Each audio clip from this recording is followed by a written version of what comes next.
Açık mı? Açtın mı? Ava ne?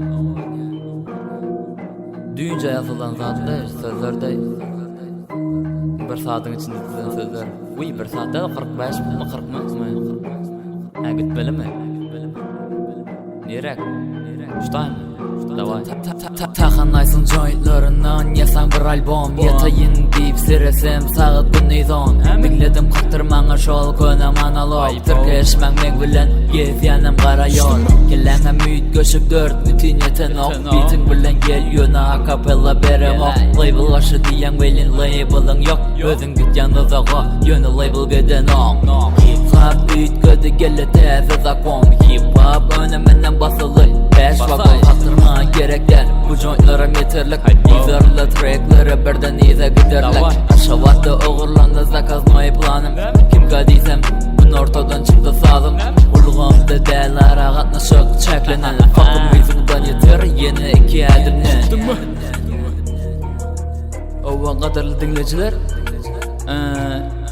qaytalamana aytıp ikinci verse geçeyelim. Ova dinlen onu.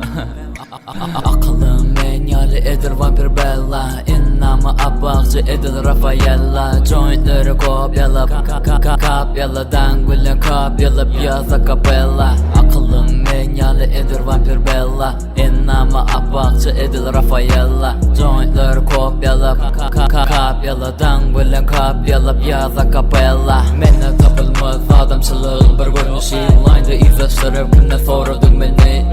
Çağı sana yetmedi. Türkmen rap'ın edebi. Nigga sana kim öğretti akrobat dimeyi. Pançada paktırmak hip hop'ın düzgünü. Ağzına la oğurluk diyeni. Hiç bana sataşma aştırayma götünü. Oyun deyip kapalacak dəlini dilimi. Təzə bide müyt köşük her yerde taptırmaz. Poem house'un özü hemme yerde taptırmaz.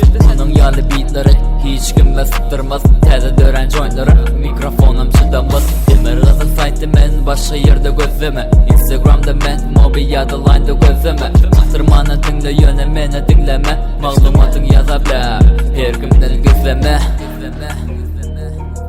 Mehriban dinleyiciler, akapella için 5 minut sarf ediniz için sağ olsun aytyan. Yine gelecekti təzə aydımlara qarışın. Akılım menyali edir vampir bella. İnnamı abakçı edir Rafaella. Jointleri kopyalap kapyaladan gülen kopyalap yaza kapella. Akılım menyali edir vampir bella. İnnamı abakçı edir Rafaella. Jointleri kopyalap kapyaladan gülen kopyalap yaza kapella.